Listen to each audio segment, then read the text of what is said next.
Hi student, आज हम लोग क्लास 6 का हिंदी व्याकरण पढ़ने जा रहे हैं, जिसमें पाठ 1 ये आपका भाषा, बोली, लिपि और व्याकरण के बारे में दिया गया है। इसमें हम लोग आएंगे एक एक करके सभी का पहले डेफिनेशन करेंगे, समझेंगे और इसके बाद में सीखने की भी कोशिश करेंगे। तो सबसे पहले हम लोग आते हैं खास करके जो पहला जो हम लोग का भाषा दिया गया है, इसके बारे में हम लोग समझने की कोशिश करते हैं। देखिए ये जो भाषा शब्द है ना, वो संस्कृत के भास धातु से लिया गया है। संस्कृत के भास धातु से लिया गया है, ठीक है, जिसका अर्थ होता है खास करके बोलना। अर्थात हम लोग कह सकते हैं कि भाषा वह है जिसे बोला जाए। भाषा क्या होता है? वह होता है जिसे बोला जाए। अगर इसका हम लोग एक तरह से यहां पर मैं परिभाषा दें तो भाषा भावों और विचारों के आदान प्रदान का माध्यम है। भाषा किसे कहेंगे हम लोग? भाषा भावों और विचारों के आदान प्रदान का माध्यम है। ये तो हम लोग समझ गए, क्योंकि ये आदान प्रदान दूसरों की बातें, भावनाओं, विचारों आदि को समझने और अपने विचारों को दूसरे तक पहुंचाने के लिए ही इसका उपयोग हम लोग करते हैं। अब अगर हम लोग इसके रूप में आए खास करके, तो भाषा के दो रूप दिए गए हैं। एक आपका मौखिक भाषा होता है और दूसरा आपका लिखित भाषा होता है। एक और भाषा है जिसे हम लोग सांकेतिक भाषा कहते हैं। इस भाषा का ना खास करके व्याकरण के बुक में इसको कोई मान्यता नहीं दी गई है, बस समझने के लिए दिया गया है। तो सबसे पहले हम लोग आते हैं मौखिक भाषा में। देखो मौखिक का अर्थ क्या होता है कि जैसे मैं आपसे बात करता हूं, यहां पर मैं मेरे मुख के द्वारा आपको मैं अपने विचारों को एक तरह से बता रहा हूं, यह मौखिक भाषा उसी तरह से है। लेकिन अगर हम अपने विचारों को बोल करके नहीं बल्कि आपको लिख करके दिखाऊं, तो वो आपका लिखित भाषा के रूप में जाना जाता है। तो हमने मौखिक भाषा किसे कहा? जब मनुष्य बोलकर अपने विचारों को दूसरों के समक्ष में प्रकट करता है, उसे ही हम लोग मौखिक भाषा कहते हैं। लेकिन अगर हम लोग लिखित भाषा की बात करें, तो जब मनुष्य लिख करके अपने विचारों को दूसरों के प्रति समझाने की कोशिश करता है, तो उसे हम लोग लिखित भाषा कहते हैं। अब एक भाषा और आती है सांकेतिक भाषा, जिसका मैंने क्या कहा कि व्याकरण में इसकी कोई वैसे विचार ये नहीं दिया गया है। यानी कि अगर हम अपने विचारों को, इसको कहते किसको है कि अगर हम अपने विचारों को संकेत करके, ना वहां पर ना आपको मुंह से बोलने का काम है, ना आपको लिखने का काम है, उस समय में आप अपने मन के विचारों को जब संकेत करके बताते हो, वो सांकेतिक भाषा कहा जाता है। अगर हम लोग उदाहरण के तौर पर में देखें ना, जैसे हमें पानी लेनी है, चाहे कोई सामान किसी से लेना है, तो हम लोग उसको एक तरह से ना ऑर्डर देते हैं, एक तरह से आदेश देते हैं कि मुझे एक गिलास पानी पीने को दो। वो एक तरह से हम लोग बोलते नहीं है उसको, ना कि उसको लिख के दिखाते हैं, बल्कि उसको हम लोग संकेत करके बताते हैं। जैसे हमें कहीं जाना रहता है तो हम लोग कहते हैं कि इस तरह से इशारा करते हैं, इशारों में उस समय में बातें की जाती है। यही एक तरह से सांकेतिक भाषा कहलाता है, ठीक है। अब आगे हम लोग आते हैं।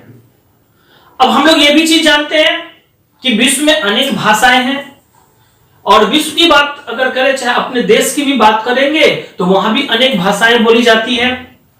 अपने यहां खास करके भारतीय संविधान के तहत 22 भाषाओं को, कितने भाषाओं को?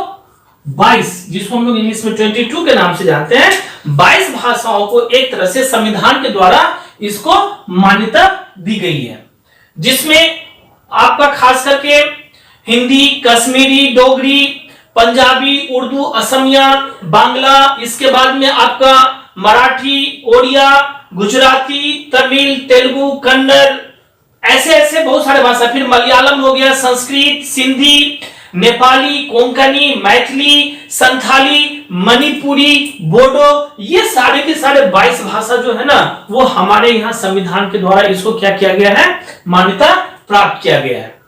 अब जो हम लोग पढ़ने जाने आगे, वो है आपका मातृभाषा। देखो मातृभाषा में अगर हम लोग बात करते हैं ना, तो सबसे पहले एक शब्द आता है मातृ। मातृ का मतलब ही होता है मां। क्या कहते हैं इसको हम लोग? मातृ का अर्थ होता है मां।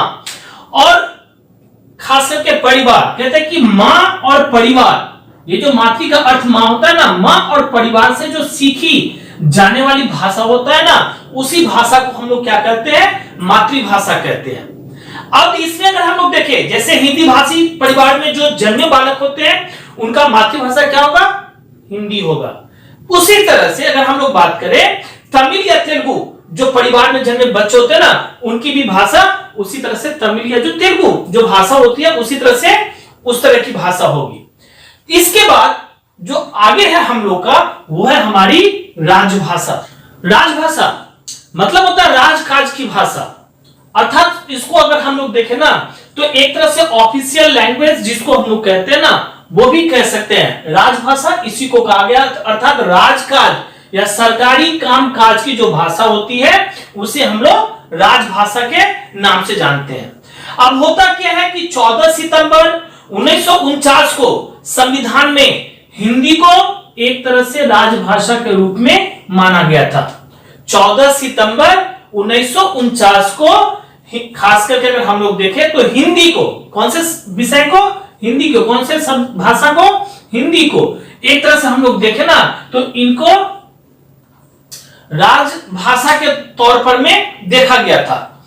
तो ये चीज हम लोग जानते हैं कि राजभाषा का अर्थ होता है सरकारी कामकाज की भाषा के रूप में जिस भाषा को स्वीकृति दी गई है उसे ही हम लोग राजभाषा के नाम से जानते हैं। इसीलिए हमेशा 14 सितंबर हिंदी दिवस के रूप में हमारे यहाँ क्या होता है, इसको मनाया जाता है। अब राजभाषा के बाद में जो दूसरा है वो है, अगला जो है वो आपका होता है राष्ट्रभाषा। कौन सा भाषा, राष्ट्रभाषा। अब देखो राष्ट्रभाषा का मतलब होता है नेशनल लैंग्वेज। अब नेशनल का अर्थ क्या होता है हम लोग जानते हैं, नेशनल का अर्थ होता है राष्ट्र, मतलब अपना जो देश है। इसीलिए राष्ट्र की भाषा या देश की भाषा को ही हम लोग एक तरह से राष्ट्रभाषा कहते हैं। तो भारत में अनेक राज्य हैं और हर राज्य में अपनी अपनी भाषाएं वगैरह बोली जाती है, ये हम लोग सभी जानते हैं। जिस तरह से अगर हम लोग इसमें जम्मू की बात करें तो जैसे जम्मू में डोगरी बोली जाती है, गुजरात में गुजराती बोली जाती है, बंगाल में बंगाली बोला जाता है। इस तरह से राष्ट्रभाषा जो है ना सब जगह अपने राष्ट्रों में अलग अलग राज्यों में जो है ना ये भाषाएं बोली जाती है। तो भारत के सभी राज्यों में हिंदी भाषा समान रूप से समझी और बोली जाती है, अतः हिंदी को ही हम लोग खास करके राष्ट्रभाषा के नाम से भी जानते हैं। अब है जो अगला आपका वह है आपका संपर्क भाषा। संपर्क का अर्थ होता है आप लोग जानते हैं मेलजोल, दो आदमियों के बीच में जो संपर्क बनता है यही भाषा संपर्क भाषा के रूप में भी हम लोग कह सकते हैं। इसको एक तरह से कांटेक्ट लैंग्वेज भी कहा जाता है इंग्लिश में, अर्थात हो गया क्या वह भाषा जो जन जन के बीच संपर्क का माध्यम बनता है, खास करके संपर्क भाषा कहलाता है। मतलब क्या, संपर्क भाषा जो वैचारिक सांस्कृतिक एवं भाषिक स्तर पर में आपस में जोड़ने का जो कार्य करे वही भाषा आपका संपर्क भाषा कहलाता है। तो भारत में यह भूमिका हिंदी निभाती नजर आती है। इसीलिए यानी कि भारत के अलग अलग भाषा के होते हुए भी हम लोग हिंदी के माध्यम से ही अपने आपसी जो संपर्क है ना वो हम लोग बनाए रखते हैं। जैसे उत्तर भारत से दक्षिण पूर्वी तक या भारतीय हिंदी में ही हम लोग क्या करते हैं, बात करते हैं। जहां भी जाते हैं वहां पर में हिंदी में ही बातें होती है। और राष्ट्रभाषा होने के कारण, राजभाषा होने के कारण अपने देश में जो है ना वो हिंदी की मान्यता सबसे ज्यादा मानी गई है और सब जगह ये भाषा बहुत ही ज्यादा की जाती है। अब ये चीज तो हम लोग बढ़िया से जानते हैं कि भाषा और बोली ये दोनों में ही अंतर होता है। खास करके अगर हम लोग बोली की बात करते हैं ना तो भाषा के क्षेत्रीय रूप को ही बोली कहा जाता है। ये चीज हम लोग मतलब एक तरह से परिभाषा में दे सकते हैं। लेकिन अब बात आती है यहां पर में ये बोली देश के किसी भी भाग में बोली जाने वाली वह भाषा होता है जिसका अपना साहित्य नहीं होता, जिसका खास करके अपना कोई साहित्य नहीं होता, अपनी लिपि नहीं होती। होता क्या है कि बोली में 10-20 मील दूर जाने पर में उसमें कुछ अंतर आपको दिखाई देने लगता है। हमारे यहाँ कुछ जो बोली है जिसमें आपका ब्रज का नाम दिया गया है, अवधि का नाम दिया गया है, खड़ी इत्यादि, ये सारे के सारे बोली कहलाते हैं। पहले ये ब्रज अवधि खड़ी सभी के सभी बोली वगैरह चलती थे, इसी पर में हिंदी का सारा प्रारूप बनता था। लेकिन बाद में आकर के खास करके हम लोग जानते हैं ये जो खड़ी बोली है ना इसी खड़ी बोली में साहित्य की रचना भी हुई। और अभी जो हिंदी खास करके वर्तमान हिंदी भाषा का जो रूप है वो आपका खास करके यही खड़ी बोली ही लेके रह पाई है। इसके बाद जो अब अगला आता है वो है आपका लिपि। अब हम लोग बोली तो कर लिए, इसके बाद हम लोग आते हैं लिपि में। देखो, भाषा का मूल रूप मौखिक है, जबकि लिखित रूप बाद में विकसित हुआ। भाषा का अगर हम लोग मूल रूप देखें ना तो एक तरह से पहले ये जो था वो मौखिक ही था। मौखिक का अर्थ हमने पहले ही बताया, मतलब मुंह से बोलने का। बाद में जैसे जैसे परिवर्तन वगैरह आने लगे, यही भाषा को बाद में क्या किया गया, तो लिखा गया एक तरह से। तो भाषा के खास करके अगर हम लोग देखते हैं इसमें लिपि में, तो ये मूल रूप मौखिक माना जाता है और लिखित रूप बाद में विकसित होता है। तो बोली जाने वाली ध्वनियों के अस्थायी रूप प्रदान करने के लिए कुछ चिन्ह निश्चित किए गए थे।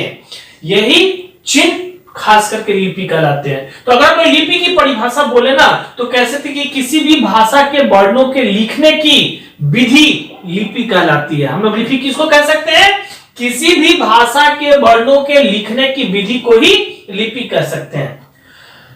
कुछ यहाँ पे प्रमुख भाषाएं वगैरह दिया गया है खास करके, और इनकी लिपियां यहां पर में दी गई है। जैसे अगर हम लोग सबसे पहले संस्कृत का बात करें तो इसकी लिपि देवनागरी होता है। अगर हिंदी का बात करें तो इसका भी देवनागरी होता है। मराठी का बात करें तो इसका भी देवनागरी होता है। गुजराती का बात करें तो इसका भी देवनागरी होता है। अंग्रेजी का बात करें तो ये रोमन लिपि कहलाता है। फ्रेंच ये भी रोमन लिपि होता है। स्पेनिश ये भी रोमन लिपि होता है। जर्मन ये भी रोमन लिपि होता है। अगर उर्दू की बात करते हैं तो इसकी लिपि फारसी होती है। अरबी का अरबी होता है। पंजाबी का गुरुमुखी होता है और असमिया का खास करके देवनागरी होता है। तो ये कुछ प्रमुख भाषाओं के यहां पर में लिपि दी गई है। अब इसके आगे हम लोग आते हैं खास करके किसके ऊपर में, तो व्याकरण के ऊपर में। अब आते हैं हम लोग व्याकरण में। सबसे पहले व्याकरण में इसकी परिभाषा के बारे में तो समझेंगे ही, लेकिन ये जो व्याकरण शब्द है इसका सामान्य आखिर अर्थ क्या होता है इसके बारे में भी हम लोग जानना चाहते हैं। इसका सामान्य अर्थ होता है कि शब्दों, वाक्यों और भाषा का विश्लेषण। किसको, शब्दों, वाक्यों और भाषा का जो विश्लेषण होता है ना, यह इसका सामान्य अर्थ बतलाता है। अर्थात व्याकरण जो है वो व्याकरण हम लोग किसे कहते हैं, व्याकरण वह शास्त्र है जो भाषा के स्वरूप संबंधी नियमों का शुद्ध ज्ञान एवं प्रयोग सिखाता है। कहने का अर्थ क्या हो गया कि व्याकरण वह शास्त्र है जो भाषा के स्वरूप संबंधी नियमों का शुद्ध ज्ञान एवं प्रयोग सिखाता है। कहते ना हम लोग जब कभी भी कोई भी चीज लिखते हैं ना, भाषा को सही संबंधी एक तरह से सही लिखने के लिए, सही प्रयोग में लाने के लिए ना, उसका शुद्ध ज्ञान होना भी आपके पास जरूरी है। और वो शुद्ध ज्ञान आपको व्याकरण से ही मिलता है, प्राप्त होता है। अब एक तरह से हम लोग देखते हैं कि बच्चा जब अपने घर में बड़ा हो, ये जब छोटा रहता है ना एक तरह से, तो वो अपनी मातृभाषा तो सीख लेता है, उसमें उसे कोई दिक्कतें नहीं होती है। लेकिन यही बच्चा जब बड़ा होता है ना, तो एक तरह से इसको मतलब लिखने के लिए जो स्पष्ट रूप से एक तरह से समझना होता है ना, खास करके जो शब्द को लिखेगा या कोई वाक्य को लिखेगा, इसके लिए जो एक सामयिक ज्ञान होना चाहिए, वो ज्ञान सीखने के लिए ही व्याकरण का जो है ना वो उपयोग किया जाता है। अर्थात अगर हम लोग उस हिसाब से अगर देखते हैं तो खास करके वह भाषा के स्वरूप, यानी कि जिसमें कि आपका वर्ड होता है, शब्द होता है, वाक्य होता है, ये सारे के सारे चीजों को सही से अधिक स्पष्ट रूप से समझने के लिए ही वो क्या करेगा, व्याकरण का उपयोग ज्यादा से ज्यादा करता है। अब इसके बाद में हम लोग आते हैं खास करके जो अगला जो इसी में व्याकरण में जो हम लोग का दिया गया पॉइंट उसको समझते हैं। कहते हैं कि अगर अपनी मातृभाषा के अलावा हम लोग अगर और कोई भाषा वगैरह सीखते हैं तो इसके लिए क्या है, खास करके शुद्ध शब्दों तथा वाक्यों के प्रयोग के लिए व्याकरण का ज्ञान जो होता है ना वो बहुत ही आवश्यक होता है। बिना व्याकरण के ज्ञान के आप उस भाषा को न समझ पाते हो न लिख पाते हो सही से। जैसे भारत में अगर हम लोग बात करते हैं अंग्रेजी सीखने के लिए, अंग्रेजी का जो व्याकरण होता है यानी कि इंग्लिश ग्रामर जिसको हम लोग कहते हैं, उसका सीखना भी आपको जरूरी है। अगर आप ऐसा न कर पाते हो, प्रयोग में नहीं ला पाते हो ना, तो फिर आप उसको लिख नहीं पाओगे। तो भाषा पर पूर्ण अधिकार प्राप्त करने के लिए, शुद्ध बोलने के लिए, लिखने के लिए खास करके आपको व्याकरण सीखना जरूरी है। ये चीज हम लोग समझ गए। अब हम लोग आते हैं खास करके व्याकरण के मुख्य अंग। ये व्याकरण के मुख्य अंग मतलब क्या, वर्णों के मेल से शब्दों का निर्माण तो होता है, वो तो हम लोग भी जानते हैं कि जब तक वर्ण का मेल नहीं होगा शब्द नहीं बनेगा, और जब तक शब्द नहीं जुड़ेंगे तो वाक्य नहीं बनता है। ये तो हम लोगों ने बचपन से ही सीखा है। तो वर्णों के मेल से शब्दों का निर्माण होता है और शब्दों के मेल से वाक्य का। भाषा वर्णों की एक ऐसी व्यवस्था है जिसमें वर्णों और शब्दों का संयोजन होता है। इस तरह से इनको ना 3 भाग में बांटा गया है, एक वर्ण विवेक बोल के, दूसरा शब्द विवेक बोल के, और तीसरा वाक्य विवेक बोल के। अब एक एक करके हम लोग यहां पर में वर्ण विवेक का, शब्द विवेक का और वाक्य विवेक का जो है ना वो भी समझने की कोशिश करते हैं कि आखिर ये है तो है क्या। तो वर्ण विवेक में देखो तो इसमें वर्णों के स्वरूप सॉरी, इसमें वर्णों के स्वरूप, इसके बाद में भेद, प्रकार, स्थान, इनकी उत्पत्ति, ये सारी की सारी चीजों के ऊपर में विचार किया जाता है। अब अगर हम लोग दूसरे शब्द में आ जाए, इसमें शब्द विवेक में अगर आ जाए तो शब्द विवेक में आपका आता है किस चीज के बारे में कि इनमें शब्दों के स्वरूप, भेद, इसकी व्युत्पत्ति, इसका प्रकार, इसका लिंग, इसका वचन, इसका काल क्या है नहीं है, ये सब हमें इन शब्द से मिलता है। अब जो अंतिम है आपका वो है वाक्य विवेक का। तो वाक्य विवेक में इसमें वाक्य रचना, भेद, अंग प्रत्यय, विभिन्न प्रकार अर्थात पत्र, प्रस्ताव, कहानी, विराम चिन्ह आदि सब चीजों पर में विचार किया जाता है। तो इस तरह से ये वाक्य विवेक हो गया। इस तरह से आपका चैप्टर 1 जो था व्याकरण का आज वो कंप्लीट हो गया। इसके बाद में इससे जो भी रिलेटेड इस अध्याय से, चैप्टर से आपका क्वेश्चन होगा वो अगले वीडियो में फिर जो मैं बनाऊंगा तो उसमें सारा का सारा आंसर वगैरह भी लिख दूंगा, सही से उसको करना है। ओके।